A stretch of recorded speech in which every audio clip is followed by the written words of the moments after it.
नमस्कार दोस्तों, आज का वीडियो होने वाला है नॉर्वे वर्क परमिट के ऊपर।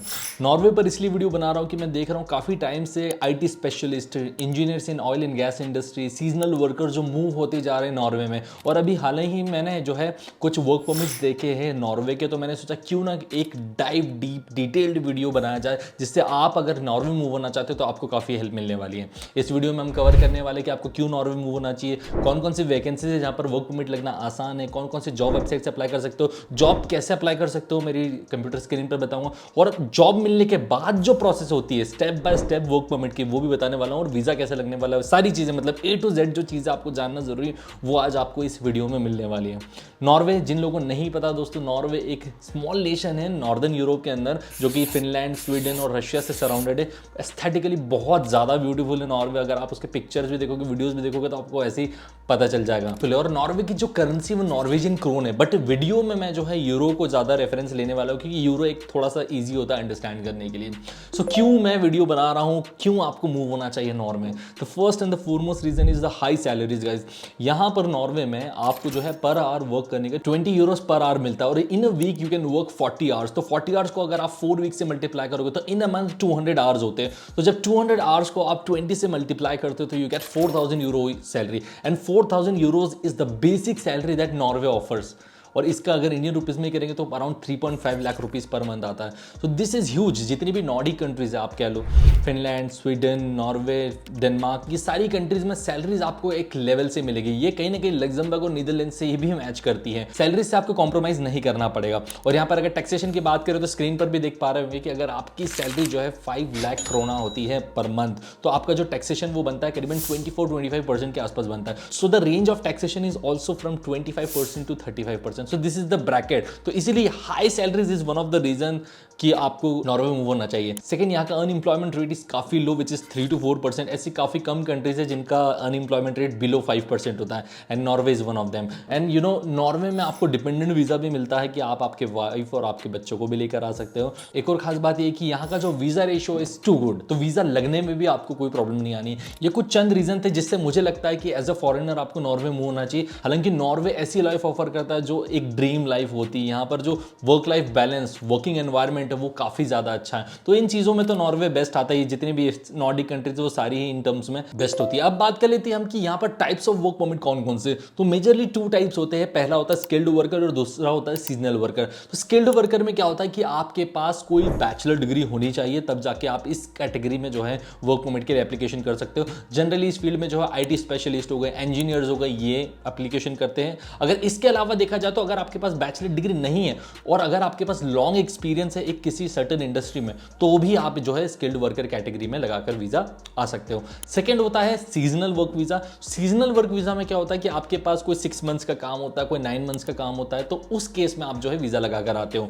इसमें जो है आपको वीजा ही मिलता है, इसमें आप टीआरसी अप्लाई नहीं करते हो। लेकिन जो स्किल्ड वर्कर वाला वीजा रहता है इसमें आप टीआरसी मतलब नॉर्वे का जो रेसिडेंस परमिट है वो अप्लाई कर सकते हो। तो बस यही डिफरेंस है। इसके अलावा एक जॉब सीकर वीजा भी होता है, बट उसके कॉम्प्लिकेशन ज्यादा, इसलिए मैं वो इस वीडियो में शेयर नहीं कर रहा हूं। नाउ लेट अस अंडरस्टैंड कि स्टेप बाय स्टेप प्रोसेस क्या होता है। तो सबसे पहले देखो, कोई भी देश में चले जाओ दोस्तों, आपको आपके पास में एक एम्प्लॉयर होना चाहिए और आपके पास में एक जॉब ऑफर होना चाहिए। तो सबसे पहले मेरी लैपटॉप स्क्रीन पर समझते कि आप सबसे पहले जॉब कैसे ढूंढ सकते हो और जॉब सिक्योर होने के बाद क्या प्रोसेस करनी है। So let's get on my laptop screen. तो वर्क इन नॉर्वे वेबसाइट का जो इंटरफेस है वो ऐसा ओपन दिखने वाला है आपको। इसमें 3 कैटेगरीज आप देख पा रहे होंगे। सिटीजन्स फ्रॉम नॉर्डिक कंट्रीज, मतलब स्कैंडिनेवियन कंट्रीज जो डेनमार्क, स्वीडन, अगर उन कंट्रीज से बिलोंग करते हो तो ऐसे अप्लाई करना है। यूरोपियन कंट्री के सिटीजन हो तो आपको यहाँ से अप्लाई करना है। और अगर आप थर्ड कंट्री नेशनल्स जैसे इंडिया, पाकिस्तान, नेपाल, श्रीलंका से हो तो आपको यहाँ से अप्लाई करना है। So will select this one. जैसे ही सिलेक्ट करेंगे तो यहाँ पर 3 चीज़ें देखना है। Find a job, apply for residence permit and move to Norway. तो यहाँ पर पहले जॉब फाइंड करना है, उसके बाद वर्क परमिट की एप्लीकेशन होगी, उसके बाद वीज़ा की एप्लीकेशन होगी, आप नॉर्वे मूव हो पाओगे। तो सबसे पहले हम सर्च करते हैं जॉब कैसे सर्च की जाती है नॉर्वे में। वैसे इस वेबसाइट से इसलिए बता रहा हूँ because this is one of the best website. वो मैं आगे बताऊँगा क्यों। There are other websites also जहाँ से आप सर्च कर सकते हो, जो कि आप स्क्रीन पर देख पा रहे होंगे, जिसमें काफ़ी सारे नॉर्वेजियन स्पेसिफिक वेबसाइट्स है, तो उनके थ्रू भी सर्च कर सकते हो। बट मैंने सोचा कि वीडियो में दिखा रहा हूँ तो मैं ये वाली आपको दिखाऊँ। ठीक है, यहाँ से क्लिक करेंगे हम। जैसे क्लिक करेंगे तो search for your next job पे क्लिक करेंगे। अच्छा, ये यहाँ से आपको पता चल जाएगा कि आज के दिन कितनी वैकेंसीज ऐड हुई है। लास्ट 3 डेज में 2000 से ज़्यादा वैकेंसीज ऐड हो चुकी हैं। कोई स्पेसिफिक फील्ड में आपको सिलेक्ट करना तो यहाँ से एंटर करके सिलेक्ट कर सकते हो, उस फील्ड की ही वैकेंसीज आपको दिखने लगेगी। तो ये देख लो आप।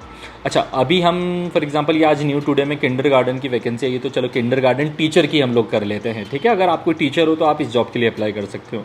अच्छा, इसमें इस वेबसाइट की बेस्ट वेबसाइट ये बात ये है कि यहाँ पर आपको ईमेल आईडी मिल जाती है, आपको सिर्फ यहाँ पर डायरेक्टली ईमेल शूट करना है and the application is done. तो यहाँ पर 25 सितंबर के पहले आपको इसकी एप्लीकेशन करनी होगी। यहाँ पर आपके रिस्पॉन्सिबिलिटीज़ लिखी हुई कि आप में क्या क्या आपके टास्क होने वाले और क्या रिक्वायरमेंट है वो भी यहाँ पर उन्होंने बता के रखी हुई है, ठीक है। तो यहाँ से आप एप्लीकेशन कर दीजिएगा। जॉब कब से स्टार्ट होने वाली? 11 नवंबर से। तो ये लोग जो है ना खुद ही टेक केयर कर लेते हैं आपकी वर्क परमिट की एप्लीकेशन की भी। तो इस तरीके से आप जो है जॉब डिफरेंट जॉब्स आपको मिल जाएगी, आप अकॉर्डिंगली अप्लाई करना है। आपको बहुत सारी जॉब्स के लिए अप्लाई करना पड़ेगा, तब जाके कहीं ना कहीं आपका एक चांस मिलेगा। तो नाउ लेट्स सपोज कि आपको जॉब मिल चुकी है, आपका एम्प्लॉयर सिलेक्ट हो चुका है। सेकेंड स्टेज इज कि अब आपको रेजिडेंस परमिट के या वर्क परमिट की एप्लीकेशन के लिए एप्लीकेशन करनी है। तो यहाँ पर हम क्लिक करेंगे तो यहाँ पर आपको अपनी होम कंट्री डालनी है जहाँ से भी आप सिटीजनशिप लेके बैठे हुए हो। इसके बाद यहाँ पर देखो दो कैटेगरीज जो मैंने स्टार्टिंग में बताई थी, स्किल्ड वर्कर्स की और सीजनल वर्कर्स की। तो स्किल्ड वर्कर्स पे हम क्लिक करते हैं। इस पर क्लिक करेंगे तो यहाँ पर आना है skilled workers with employer in Norway, क्योंकि नॉर्वेजियन कंपनी या नॉर्वेजियन एम्प्लॉयर के साथ आप काम करने वाले हो, ठीक है।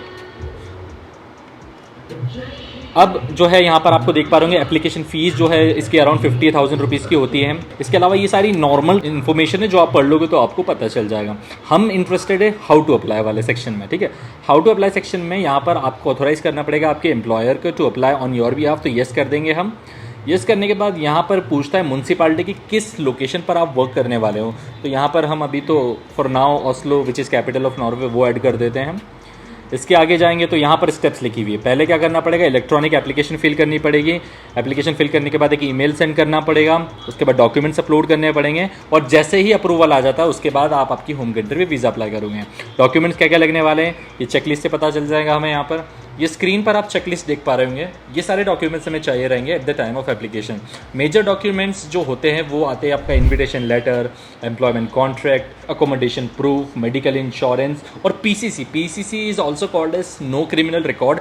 ये इसलिए चाहिए रहता है, ये थर्ड कंट्री नेशनल जब आप वर्क परमिट के लिए अप्लाई करोगे नॉर्वे में तो आपको पीसीसी चाहिए रहेगा। तो मेक श्योर सबसे पहले आप पीसीसी ही बनवाएं अपनी जहाँ पर भी आप रहते हैं। तो PCC is the most important document of all. तो ये होने के बाद ऑब्वियसली इसमें कुछ अगर एजुकेशन है तो एजुकेशनल डॉक्यूमेंट्स, वर्क एक्सपीरियंस हो तो उसके डॉक्यूमेंट्स लगने वाले, दैट इज़ इट।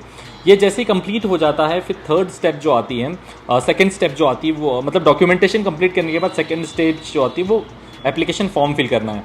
ये जो है मेरी आईडी मैंने बना के रखी हुई है, आपको कोई भी यूट्यूबर नहीं बताएगा क्योंकि मैंने ऑलरेडी ये फिल करके रखा हुआ है ऑलरेडी, तो मैं आपको बता सकता हूँ इसमें, ठीक है। तो हमको अभी तो एग्री करना है, सब टर्म्स एंड कंडीशन रहती हैं, ठीक है। ये हम आगे गए, ठीक है। I am filling this form for another person कर लो, ठीक है। डन। ये नेक्स्ट पेज करता है। I want to submit a new application, new work permit application चाहिए आपकी रेजिडेंस परमिट की। यहाँ पर इंडिया सेलेक्ट करेंगे, इंडियन कंट्री, सिटीजन इंडिया से। कोई भी मेरे पास नॉर्वे का पहले से कोई रेजिडेंस परमिट नहीं है, मेरे पास कोई भी यूरोपियन कंट्रीज़ का रेजिडेंस परमिट नहीं है। व्हाट काइंड ऑफ वर्क, तो हम स्किल्ड वर्कर के लिए आने वाले हैं, है ना। एम्प्लॉयर जो है ऑलरेडी है नॉर्वे में, ठीक है। स्किल्ड वर्कर कैटेगरी सिलेक्ट कर ली हमने। ये आप थोड़ा सा रीड कर लीजिएगा, मैं just for the video purpose आपको शो करा। कंप्लीटेड हायर एजुकेशन कर लीजिए हम इसमें।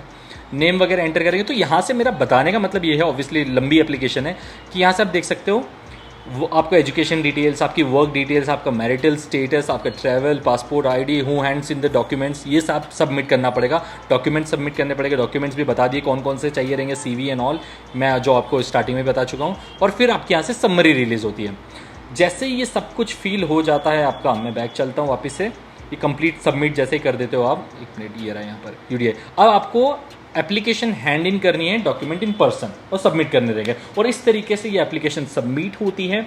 उसके बाद इसका अप्रूवल आता है। अप्रूवल आने के बाद आप आपकी होम कंट्री में जो है वीज़ा की एप्लीकेशन करते हैं। So that is how the work permit application of Norway works actually.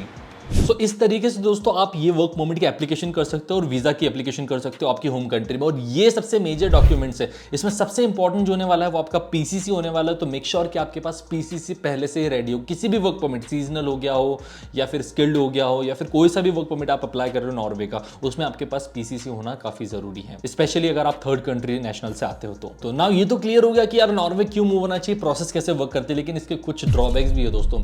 काफ़ी लोगों का नॉर्वे में कहना है कि यहाँ पर सेविंग्स नहीं हो पाती। हालांकि सेविंग्स इसलिए भी नहीं हो पाती क्योंकि सैलरीज तो ऑब्वियसली आप देख रहे हो 3.5 लाख 4,000 यूरो के आसपास है, लेकिन एक्सपेंसेस भी उतने ही ज़्यादा, जितनी भी नॉर्डिक कंट्रीज सब में ये कहानी होती है, तो एक्सपेंसेस भी उसके अलाइन में बहुत ज़्यादा होते हैं। तो लेकिन अगर आप कम एक्सपेंसेस में रहना सीख गए तो आप एक अच्छा अमाउंट यहाँ पर सेव कर सकते हैं मेरे एक्सपीरियंस के थ्रू। सेकंड दोस्तों, यहाँ का वेदर काफ़ी रफ होता है, आपको ठंडी ज़्यादा देखने को मिलेगी, डार्क कंट्री है तो डार्किश ज़्यादा देखने को मिलता है। तो अगर इन दो चीज़ों से आप कहीं ना कहीं अगर कॉम्प्रोमाइज़ कर सकते हो, एक तो वेदर बहुत ज़्यादा मतलब रफ होता है और दूसरा यहाँ का लिविंग कॉस्ट वो भी काफ़ी ज़्यादा होता है। हालांकि कई लोग कहेंगे कि यार नॉर्वेजियन लैंग्वेज भी एक रिक्वायरमेंट होती है। देखो वैसे तो अगर कैपिटल सिटी ऑस्लो में जाते हो तो वहाँ पर सारे इंग्लिश बोलते हैं, लेकिन कुछ बैकवर्ड सिटीज़ में अगर जाते हो आप नॉर्वे की, तो वहाँ पर नॉर्वेजियन लैंग्वेज आना जरूरी है। और काफ़ी कई जॉब्स जो है उनकी रिक्वायरमेंट भी होती है कि आपको नॉर्वेजियन लैंग्वेज आना चाहिए, तो वो डिपेंड करता है। बट अगर आप उन जॉब्स के लिए अप्लाई करते हो जहाँ पर लेबर शॉर्टेज है नॉर्वे में, तो उसमें जो है ये रिक्वायरमेंट कम होती है नॉर्वेजियन लैंग्वेज की। हालांकि आने के बाद अगर आप लर्न कर लोगे तो काफ़ी अच्छा होगा। नॉर्वेजियन लैंग्वेज लर्न करना इट्स नॉट दैट हार्ड। तो यही था दोस्तों complete video about the Norway work permit. और अगर इसमें भी आपको कोई डाउट आता है नॉर्वे से लेकर तो आप जो है कमेंट सेक्शन में मेंशन कर सकते हैं, हम डेफिनेटली इसके पार्ट 2 बनाएंगे उन क्वेरीज को लेकर। तो आज के लिए इतने दोस्तों, मिलते हैं हम लोग नेक्स्ट वीडियो में। Till then bye bye, take care and all the very best.